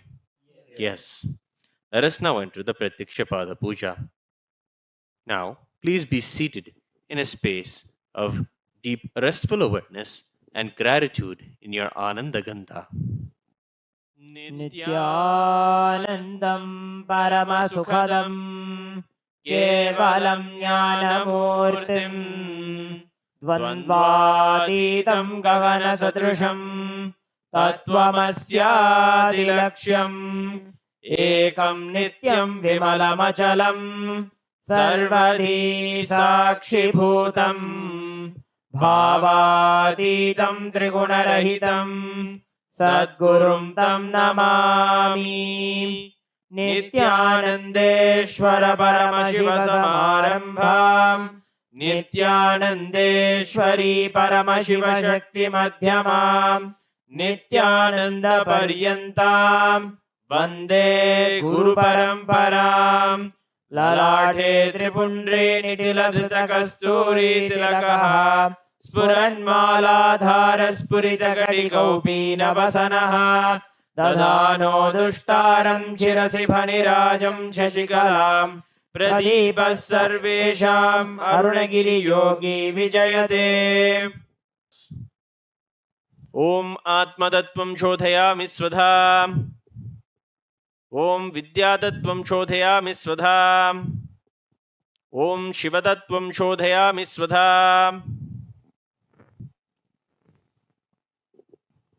ॐ शुक्लाम्बरधरं विष्णुं शशिवर्णं चतुर्भुजं प्रसन्नवदनं ध्यायेत् सर्वविघ्नोपशान्तये. We'll now do the pranayama. Om Hom Ishanamurtaya Namah, Om Him Tatpurushavaktaya Namah, Om Hum Mogurdaya Namah, Om Him Vamadevokhyaya Namah, Om Hum Sajjadamurtaya Namah, Om Ham Hridaya Namah, Om Him Shirsaya Namah, Om Hum Shikaya Namah, Om Hem Kavachaya Namah, Om Hom Netrebhyo Namah, Om Hastraya Namah, Om Hom Ishanamurtaya Namah, Om Him Tatpurushavaktaya Namah, Om Hum Mogurdaya Namah, Om Him Vamadevokhyaya Namah, Om Hum Sajjadamurtaya Namah, Mam Hridaya Namah, Om Him Shirsaya Namah, Om Hum Shikaya Namah, Om Hem Kavachaya Namah, Om Hom Netrebhyo Namah, Om Hastraya Namah. Om Hom Ishanamurtaya Namah, Om Him Tatpurushavaktaya Namah, Om Hum Mogurdaya Namah, Om Him Vamadevokhyaya Namah, Om Hum Sajjadamurtaya Namah, Om Ham Hridaya Namah, Om Him Shirsaya Namah, Om Hum Shikaya Namah, Om Hem Kavachaya Namah, Om Hom Netrebhyo Namah, Om Hastraya Namah. Mamopata samasta divritakshayadvara Bhagavat Sri Nithyananda Paramashiva Prityartham Shri Nithyanandeshwari Paramashiva Shakti Sameta Shri Nithyanandeshwara Paramashiva Prityartham cha Shubhe Shobhane Muhurte Adya Brahmanaha Dvidiya Pararthe Shri Shvetavaraha Kalpe Vaivasvatamanvantare Ashtavimshatitame Nityayuge Prathame Pade Jambudvipe Bharatavarše Bharatakhande Meroho Dakshine Parshve Shakabde Asmin Vartamane Vyavaharige Prabhavadinam Shashtyaha Samvatsaranam Madhye Shobhakritanama Samvatsare Shubhayane Shubharitau Shubhamase Shubhapakshe Shubhatithau Shubhavasarayuktayam Shubhanakshatra Shubhayoga Shubhakarana Evam Guna Visheshana Vishishtayam Asyam Shubhatithau Shri Kailasonnata Dvadashanta Shyamala Pitharudha Shri Meenakshi Sundareshwara Bhinna Swarupa Parashiva Putra Ratna Kumara Gurumanya Tulyavatara Shri Parvati Sanyapana Labdha Divya Jnana Vishruta Sakala Nikama Gamasara Bhuta Dravida Veda Pravaktre Shrimat Paramashiva Karuna Samadhigata Mukta Maya Chaturashrayana Giyamana Chhatra Chamara Shri Chinnaka Haladi Samasta Birada Valyalankrita Jnana Vijnana Chakravarti Sarvajana Sangha Satyo Nirvana Diksha Vyayapa Varga Varsha Vishrana Jimuta Paramata Kalabhakesari Shaiva Siddhanta Sthapanacharya Shri Rajadhiraja Pandya Maharaja Guru Chapana Shakyadi Mahandhakara Nivarana Jnana Bhanu Vikshana Narahara Dvajochedana Purvaka Shrimat Rishabhadvaja Sthapaka Shaiva Samaya Kartre Sarvajna Pitharudha Shri Jagat Guru Shri Jnana Sambandha Deshika Swami Vagisha Sundara Manikya Vachaka Swami Nam Avatara Bhuta Shri Jnana Sambandha Swami Punarudrita Shyamala Pitha Sarvajna Pitha Trinavadyuttara Dvishatatama Guru Mahasannidhana Arunagiri Yogishwara Paramparagata Arunachala Sarvajna Pitha Guru Mahasannidhana Kailasa Paramparagata Kanchi Kailasa Sarvajna Pitha Trayastrimshaduttara Dvishatatama Guru Mahasannidhana Nityotsava Nitya Mangala Nitya Kalyana Nitya Rajita Kailasa Paramparagata Adi Kailasa Nithyananda Pitha Mahasamsthana Mahasimhasana Pitha Kartre Sakshat Shri Paramashiva Samudbhuta Kailasa Paramparagata Vaivasvatamanu Ikshvaku Harishchandra Bhagiratha Shri Ramachandra Shurasena Ityadi Anavachinna Sarvabhauma Chakravarti Paramparagata Chatushashti Yogini Vandita Chatushashti Sampradaya Pravartaka Manudharma Shasana Surya Vamsha Prapta Sarvajna Pitha Surangi Samrajya Murdhabhishikta Chodamani Sakshat Shri Paramashiva Samudbhuta कपिलमहागुरुपुनरुद्धृत महानिर्वाणिपीठ अष्टोत्तरसहस्र Shri महामण्डलेश्वर साक्षात् श्री परमशिव समुद्भूत श्री महागणपति समारंभ अनवच्छिन्न पीठाधीश्वर गुरु परंपरा प्राप्त अटल पीठ अष्टोत्तर श्री अटल पीठाधीश्वर धर्म मुक्ति स्वर्ग पुरस्वर्ण पीठ त्रयोविंश गुरु महासन्निधान कैलास परंपरागत आदिपीठ सर्वज्ञ पीठ जगद्गुरु श्री कैलास पुनरुद्धारक श्री कैलास परमाचार्य श्रीमत् परमहंस परिव्राजकाचार्य वर्य सच्चिदानंद प्रणव स्वरूप श्रोत्रिय ब्रह्मनिष्ठ श्रीमद् जगद्गुरु श्रील श्री भगवत् श्री नित्यानंद परमशिव श्री ज्ञान संबंध देशिक परमाचार्य स्वामिनां प्रीत्यर्थं तेषां पादारविन्दयोः भक्ति सिद्ध्यर्थं गुरुकृपा कटाक्ष सिद्ध्यर्थं क्षेमस्थैर्य वीर्य विजय आयुरारोग्य ऐश्वर्याणाम् अभिवृद्ध्यर्थं धर्मार्थ काम मोक्ष चतुर्विध फल पुरुषार्थ सिद्ध्यर्थं समस्त दुरितोपशान्त्यर्थं समस्त मंगलावाप्यर्थं भगवत् श्री नित्यानंद परमशिव प्रसादेन सकुटुम्बस्य ज्ञान वैराग्य जीवन मुक्ति प्राप्त्यर्थं श्री नित्यानंदेश्वरी परमशिव शक्ति समेत श्री नित्यानंदेश्वर परमशिव अवतार भूत श्री सर्वदेव देवी स्वरूप भगवन् श्री नित्यानंद परमशिव प्रत्यक्ष पाद पूजां करिष्ये। ओम अबौपस्पृश्य ॐ आगमार्थं तु देवानां गमनार्थं तु राक्षसां घण्टानादं करोम्यादौ देवताह्वानलाञ्छनं घण्टादेवताभ्यो नमः।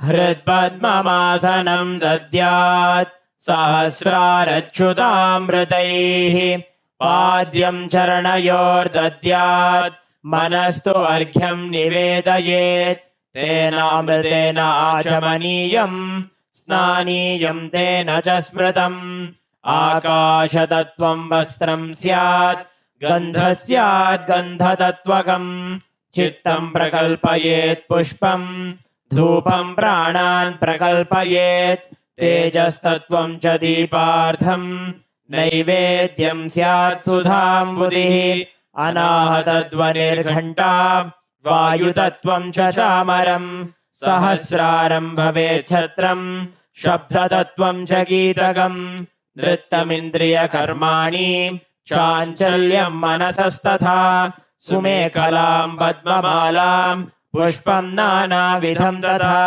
अमायाद्यैर्भावपुष्पैः अर्चयेद्भावगोचरम् अमायम् अनहङ्कारम् अरागं ममतं तथा अमोहकं मदं पञ्च अद्वेष अक्षोभकौ तथा अमात्सर्यं अलोभं च दशपुष्पं विदुर्बुधाः अहिंसा परमं पुष्पं पुष्पमिन्द्रियनिग्रहः दया पुष्पं क्षमा पुष्पं ज्ञानपुष्पं च पञ्चमम् इति पञ्चदशैर्भावपुष्पैः सम्पूजयेत् भगवन्तं श्रीनित्यानन्द परमशिवम्।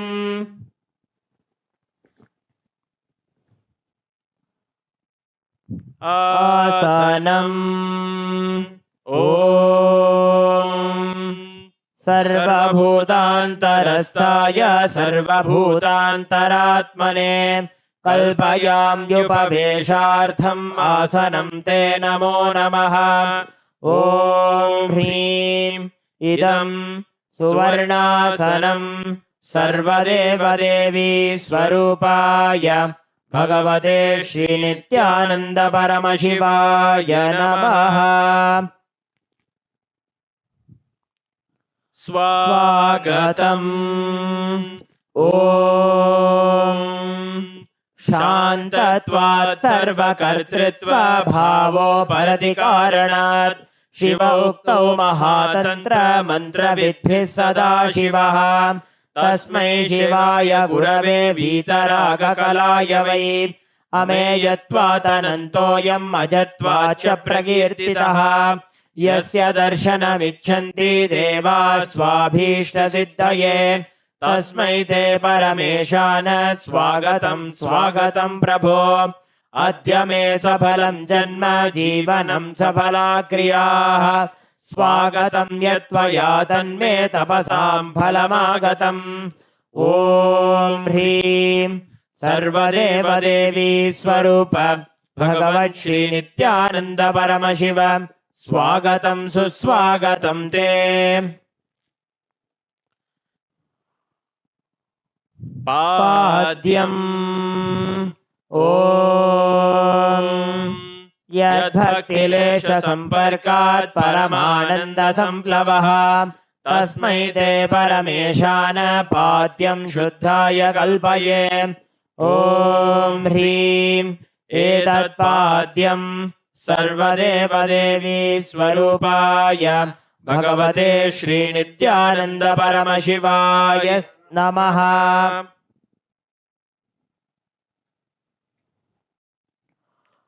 अर्घ्यः ॐ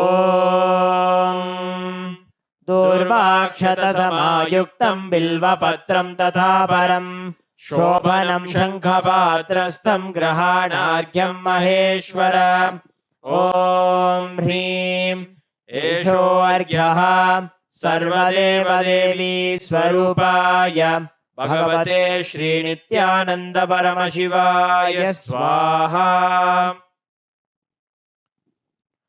आचमनीयम् ॐ मन्दाकिन्यास्तु यद्वारी सर्वपापहरं शुभम् ग्रहाणाचमनीयं त्वं मया भक्त्या निवेदितम् ॐ ह्रीं इदम् आचमनीयोदकम् सर्वदेवदेवी स्वरूपाय भगवते श्रीनित्यानन्द परमशिवाय स्वधा मधुपर्कः ॐ सर्वकल्मषनाशाय परिपूर्णसुधात्मकम् मधुपर्कमिमं देव कल्पयामि प्रसीद मे ॐ ह्रीं एष मधुपर्कः सर्वदेवदेवी स्वरूपाय भगवते श्रीनित्यानन्द परमशिवाय स्वधा गन्धतैलम् ॐ स्नेहं ग्रहाण स्नेहेन लोकानां हितकारक सर्वलोकेषु शुद्धस्त्वं ददामि स्नेहमुत्तमम् ॐ ह्रीं इदं गन्धतैलं सर्वदेवदेवी स्वरूपाय भगवते श्रीनित्यानन्द परमशिवाय निवेदयामि स्नानीयम् ॐ इदं तु शीतलं वारी स्वच्छं शुद्धं मनोहरं स्नानार्थं ते मया भक्त्या कल्पितं प्रतिगृह्यताम् ॐ ह्रीं इदं स्नानीयोदकं सर्वदेवदेवी स्वरूपाय भगवते श्रीनित्यानन्द परमशिवाय निवेदयामि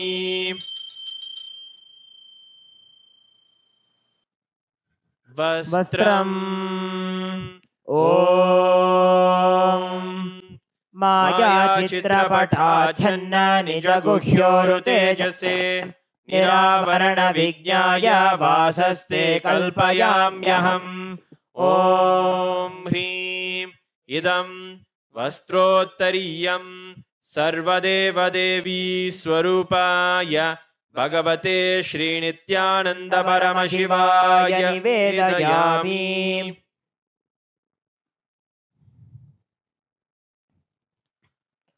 आभरणम् ॐ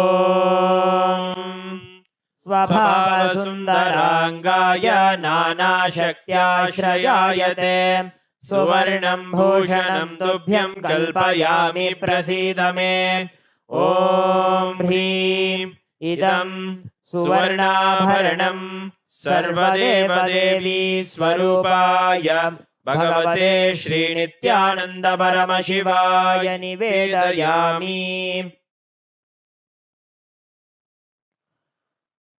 गन्धः ॐ शरीरं तेन जानामि चेष्टां नैव च मया निवेदितान् गन्धान् प्रतिगृह्य विलिप्यताम् ॐ ह्रीं एष गन्धः सर्वदेवदेवी स्वरूपाय भगवते श्रीनित्यानन्द परमशिवाय नमः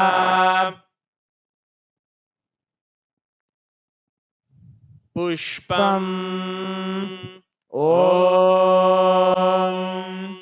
तुरीयवनसम्पन्नं नानागुणमनोहरम् आनन्दसौरभं पुष्पं गृह्यताम् इदमुत्तमम् ॐ ह्रीं एतानि सचन्दनपुष्पाणि सर्वदेवदेवी स्वरूपाय भगवते श्रीनित्यानन्द परमशिवाय वौषटे बिल्वपत्रम् ॐ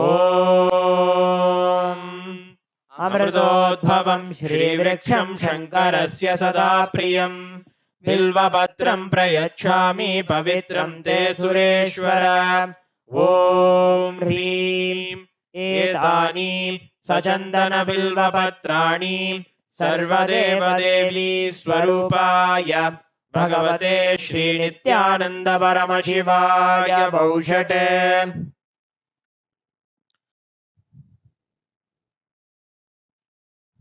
तुलसीपत्रम् ॐ नमस्ते बहुरूपाय वरदमूर्तये परमात्मने स्वाहा ॐ ह्रीं इदं सचन्दनतुलसीपत्रम् सर्वदेवदेवी स्वरूपाय भगवते श्रीनित्यानन्द परमशिवाय नमः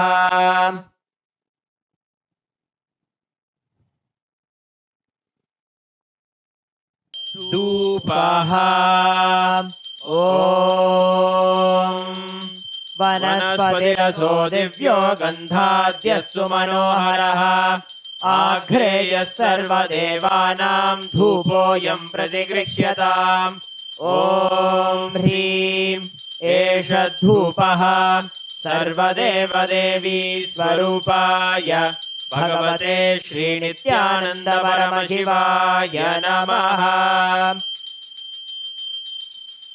दीपः ॐ सुप्रकाशो महादीपः सर्वतस्तिमिरापहः सबाह्याभ्यन्तरज्योतिर्दीपोऽयं प्रतिगृह्यताम् ॐ ह्रीं एष दीपः सर्वदेवदेवी स्वरूपाय भगवते श्रीनित्यानन्द परमशिवाय नमः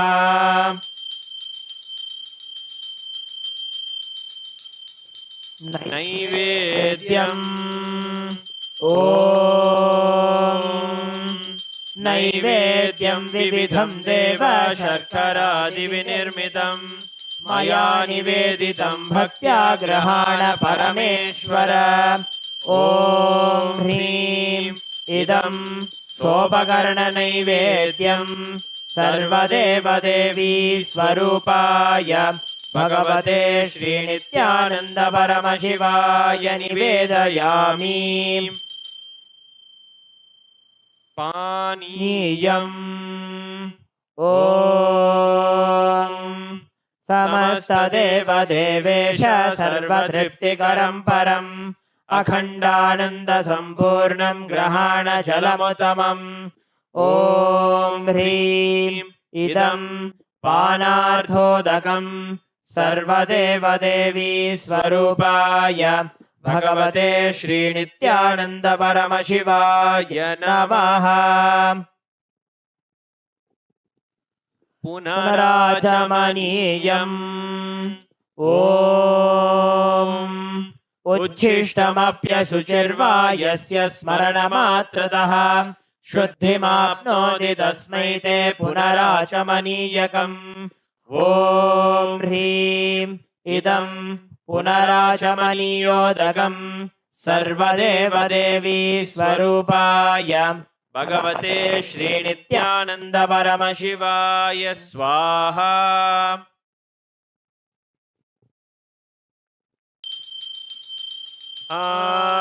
आरात्रिकम् ॐ ह्रीं एषा दीपमाला सर्वदेवदेवी स्वरूपाय भगवते श्रीनित्यानन्द परमशिवाय नमः। ॐ साङ्ग्रहण्येष्ट्यायजते इमां जनतागुं सङ्गृह्णानीति द्वादशारत्नीरचना भवति। द्वादशमासा संवत्सरः संवत्सरमेवावरुन्धे मौञ्जी भवति। ऊर्ध्वै मुञ्जाः ऊर्जमेवावरुन्धे चित्रा नक्षत्रं भवति। चित्रं वा एतत्कर्म कर्पूरगौरं करुणावतारं संसारसारं भुजगेन्द्रहारं सदा वसन्तं हृदयारविन्दे भवं भवानी सहितं नमामि। भवं भवानी सहितं नमामि। भवं भवानी सहितं नमामि। आरात्रिकं समर्पयामि भगवत् श्री नित्यानंद परमशिव चरणकमलेभ्यो नमः।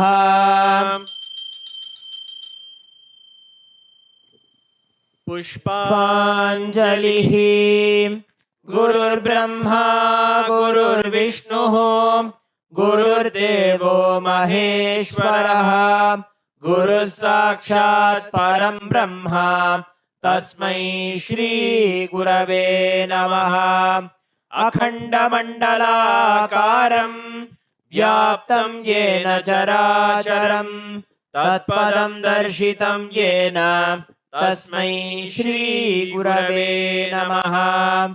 अज्ञानतिमिरान्धस्य ज्ञानाञ्जनशलाकया चक्षुरुन्मीलितं येन तस्मै श्री गुरवे नमः। अनेकजन्म सम्प्राप्त कर्मबन्धविदाहिने आत्मज्ञानप्रदानेन तस्मै श्री गुरवे नमः। मन्नाथ श्री जगन्नाथो मद्गुरु श्री जगद्गुरुः ममात्मा सर्वभूतात्मा तस्मै श्री गुरवे नमः। ईश्वरो गुरुरात्मेति मूर्तिभेदविभागिने व्योमवद्व्याप्तदेहाय दक्षिणामूर्तये नमः। नित्यानन्दं परमसुखदं केवलं ज्ञानमूर्तिं द्वन्द्वातीतं गगनसदृशं तत्त्वमस्यादिलक्ष्यम् एकं नित्यं विमलमचलं सर्वधी साक्षिभूतं भावातीतं त्रिगुणरहितं सद्गुरुं तं नमामि। पुष्पाञ्जलिं समर्पयामि भगवत् श्री नित्यानंद परमशिव चरणकमलेभ्यो नमः। ॐ नित्यानन्दम्। With this, we come to the end of the Guru Puja. We will now be beginning the Paramashiva Puja. Om Atmatattvam Shodhayami Svadha. Om Vidyatattvam Shodhayami Svadha. Om Shivatattvam Shodhayami Svadha. Om Ham Hridayaya Namaha. We will now be performing the Sakali Karanam. Please look at the Acharya.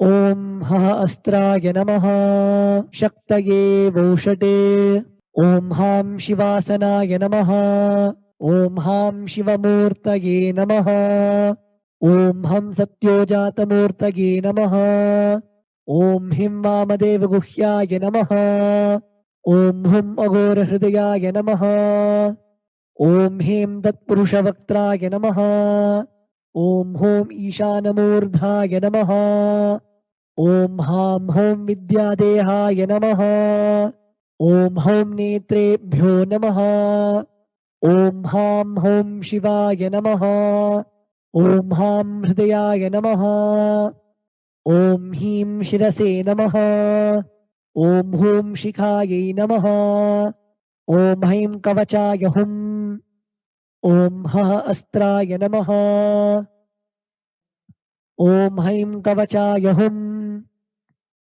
Om Ham Shivaya Voshate Om Ham Hom Shivaya Namaha Om Ham Shivasanaya Namaha Om Ham Shivamurtaye Namaha Om Ham SatyojataMurtaye Namaha Om Him Vamadeva Guhyaya Namaha Om Hum Agora Hridayaya Namaha Om Him Tatpurushavaktraya Namaha Om Hom Ishanamurdhaya Namaha Om Ham Hom Vidyadehaya Namaha Om Hom Netrebhyo Namaha Om Ham Hom Shivaya Namaha Om Ham Hridayaya Namaha Om Him Shirase Swaha Om Hum Shikage Voshate Om Haim Kavachaya Hum Om Ha Astraya Phate Om Ha Astraya Hum Pate Om Ha Astraya Phate Om Ham Shivaya Voshate Om Om Om Om Om Om Om Om Ha Astraya Phate Om Haim Kavachaya Hum Om Ham Shivaya Doshate Om Ham Shivasanaya Namaha Lalate Tripundri Nitila Krita Kasturi Tilakaha Spuranmaladhara Spuritakattikopi Navasanaha Dadhano Dustaram Shirasi Phanirajam Shashikalam Pradipash Sarvesham Arunagiri Yogi Vijayate Induni Bhapanchamuka Hasta Dashayuktam Shulamrgatankamasi Vajrama Bhayam Syat Pashavaradankusha Manijwala Navame Shweta-kamalasana Sadashiva Swarupam Om Ham Shivamurtaye Namaha Om Ham Hum Shivaya Namaha Shri Nithyanandeshwari Parashakti Sameta Shri Nithyanandeshwara Paramashivaya Namaha Dhyayami Avahayami Om Ham Shivaya Namaha Iti Avahana Mudram Pradarshya Sthapana Sannidhana Nishtura Mudram Pradarshya Astraya Humphat Iti Kalakanthi Mudram Pradarshya Om Ham Shivaya Namaha Iti Linga Mudram Namaskara Mudram Om Haim Kavachaya Hum Iti Avagunthana Mudram Cha Pradarshya Om Ham Hom Shivaya Namaha Shri Nithyanandeshwari Parashakti Sameta Shri Nithyanandeshwara Paramashivaya Namaha Asanam Samarpayami. Now please take an udhrani of the water and show it to the bottom of the Shivalinga and offer it in the Padya Patram along with the mantra Om Ham Shivaya Namaha Om Ham Shivaya Swadha Om Ham Shivaya Swaha Shri Nithyanandeshwari Parashakti Sameta Shri Nithyanandeshwara Paramashivaya Namaha Padyachamanaryam Dattva Om Ham Hom Shivaya Namaha Shri Nithyanandeshwari Parashakti Sameta श्रीनित्यानन्देश्वर परमशिवाय नमः स्नानं समर्पयामि। ॐ हां शिवाय स्वधा स्नानानन्तरमाचमनं समर्पयामि। ॐ हां हौं शिवाय नमः श्रीनित्यानन्देश्वरी पराशक्ति समेत श्रीनित्यानन्देश्वर परमशिवाय नमः वस्त्रयज्ञोपवीत उत्तरीयाभरणार्थमक्षतां समर्पयामि। ॐ हां हौं शिवाय नमः श्रीनित्यानन्देश्वरी पराशक्ति समेत श्रीनित्यानन्देश्वर परमशिवाय नमः गन्धान् धारयामि। गन्धस्योपरि हरिद्राकुङ्कुमं समर्पयामि। ॐ भवाय देहाय नमः भवस्य देवस्य पत्न्यै नमः। ॐ शर्वाय देवाय नमः ॐ शर्वस्य देवस्य पत्न्यै नमः। ॐ ईशानाय देवाय नमः ॐ ईशानस्य देवस्य पत्न्यै नमः। ॐ अशुभदे देवाय नमः ॐ अशुभदे देवस्य पत्न्यै नमः। ॐ रुद्राय देवाय नमः ॐ रुद्रस्य देवस्य पत्न्यै नमः। ॐ उग्राय देवाय नमः ॐ उग्रस्य देवस्य पत्न्यै नमः। ॐ भीमाय देवाय नमः ॐ भीमस्य देवस्य पत्न्यै नमः। ॐ महतेर्देवाय नमः ॐ महतोर्देवस्य पत्न्यै नमः। ॐ हां हौं शिवाय नमः श्रीनित्यानन्देश्वरी पराशक्ति समेत श्रीनित्यानन्देश्वर परमशिवाय नमः अष्टपुष्पपूजां समर्पयामि। ॐ हां हौं शिवाय नमः श्रीनित्यानन्देश्वरी पराशक्ति समेत श्रीनित्यानन्देश्वर परमशिवाय नमः बिल्वपत्रं समर्पयामि। Next is the offering of the dhupa. Sprinkle the samanyargya, the water from the panchapatram, onto the bell. Om Hastraya Namaha. Now sprinkle the water onto the dhupa stand, chanting the mantra Om Hastraya Phate. Now offer the flower on the incense sticks, chanting the mantra Om Ham Hridayaya Namaha.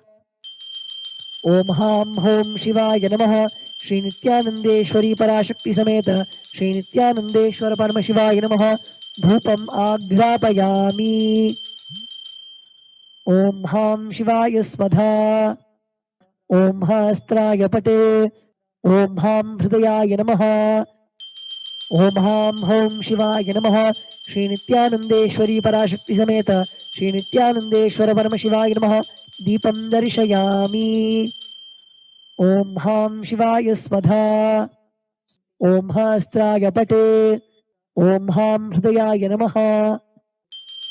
Om Ham Hom Shivaya Namaha Shri Nithyanandeshwari Parashakti Sameta Shri Nithyanandeshwara Paramashivaya Namaha Naivedyam Nivedayami. Om Ham Shivaya Swadha. Om Ham Hom Shivaya Namaha Shri Nithyanandeshwari Parashakti Sameta Shri Nithyanandeshwara Paramashivaya Namaha Tambulam Samarpayami. Om Hastraya Pate. Om Ham Hridayaya Namaha. Now please take the arati plate in your hands and wave it towards the Shivalinga along with the mantra, and please ring the bell as you do so. Om Ham Hom Shivaya Namaha Shri Nithyanandeshwari Parashakti Sameta Shri Nithyanandeshwara Paramashivaya Namaha Karpura Neerajanam Sandarishayami. Om Ham Shivaya Swadha. The next offering is Pushpanjali. Om Ham Hom Shivaya Namaha Shri Nithyanandeshwari Parashakti Sameta Shri Nithyanandeshwara Paramashivaya Namaha Pushpanjalim Samarpayami. The next offering is the Mula Mantra Japam. The chanting of the Mula Mantra. Please close your eyes. Chant the Mula Mantra given by Swamiji 11 times.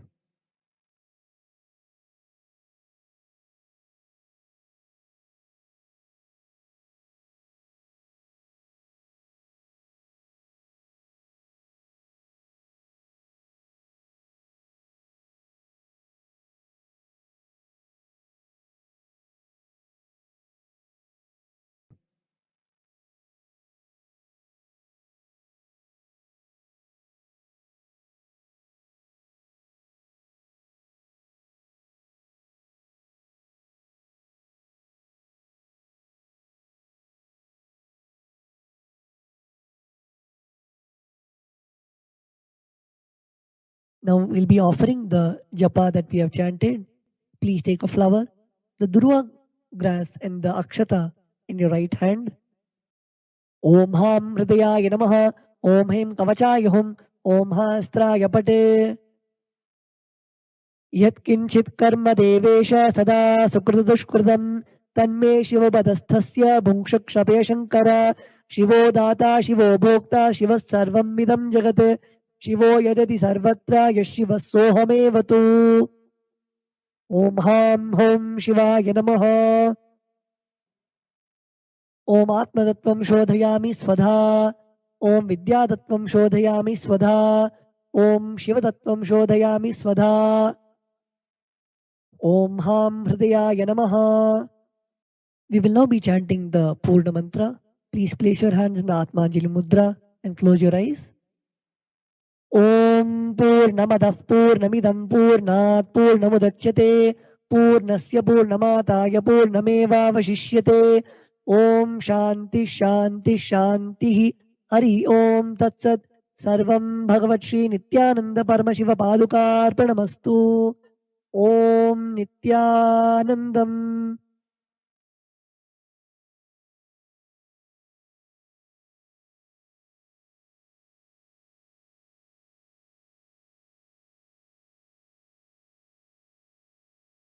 Nithyanandam,